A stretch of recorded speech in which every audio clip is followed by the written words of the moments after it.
Біреулер көптен бері бала сүйе алмай жатыр. Бұл тағдырға иман деген нәрсе осы жерде шайқалса, онда біраз жаңағыдай қателіктер жасап қою мүмкін. Мына Хадид сүресінде де Алла Тағала осындай бір мәселені сөйлейді. Мысалы, балаға қол жеткізгісі келіп жатыр бір отбасы.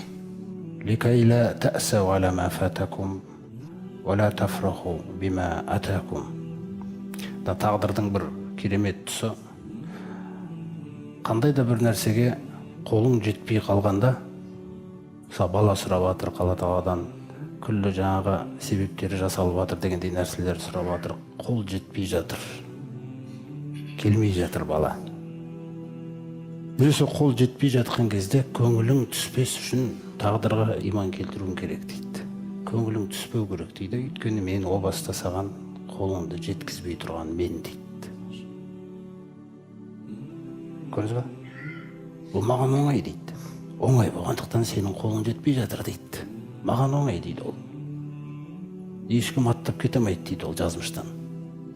Сол қолың жетпеген кезде көңілің түспесін дейді. Мұсылман болсаң, иман иесі болсаң, көңілің түспесін дейді.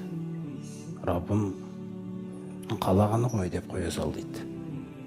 Қодаруллахи ма шаа фаала. Алланың тағдыр ғой, қалаған нәрсесі болып жатыр. Ал енді бала сүйді, Алла Тағала бір бала берді, тағы бір бала берді, тағы бір бала берді. Қол жетіп жатыр. Қуанбауың үшін дейді, қолың жеткен кезде. Көрдіңіз ғой?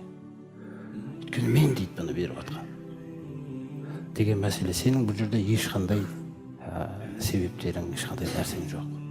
Сондықтан Алла Тағаланың әрбір қолыңа келіп жатқан нәрсе сынақ екенін біл дейді. Иннама амуалакум ауладукум фитна. Біліңдер, қолдарыңа беріліп жатқан мал да, өздеріңе сыйланып жатқан балалар да, ол сені бір күні айнытып жіберуі мүмкін сынақ дейді.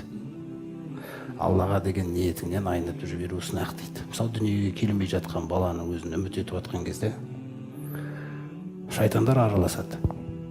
Сөйтіп оларға сабыр ету, Аллаға разы болу, күту деген нәрсені бұзғысы келеді. Осындай жерде бір жерге барып түнесеңдер, осындай жерге барып бір ағашқа бірдеңені байласаңдар, осындай жерде бір жерге барып осылай істесеңдер деген тәсілдерге адам шыдай алмай барады. Сөйтіп ол барады. Шайтан біледі, егер де оған бала нәсіп еткен болса, Алла Тағала тағдырда, дәл сол Алланың нәсіп ететін күні мен бұның сол жаққа барып жүрген сәті сәйкес кеп қалса екен, шіркіндеп жүр ол.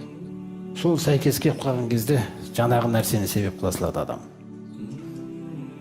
Негізі ол мен дейді берген. Құр өзі күтпей, мен қалаған жолға сабыр ете алмай, өзін өзі құр ана жаққа апарып сөйтіп жүрген. Шайтан осы нәрселерде көздеріңе көрінбей итереді дейді сендерді. Алладан басқа нәрсені себеп қылып үйрету үшін сендерге дейді.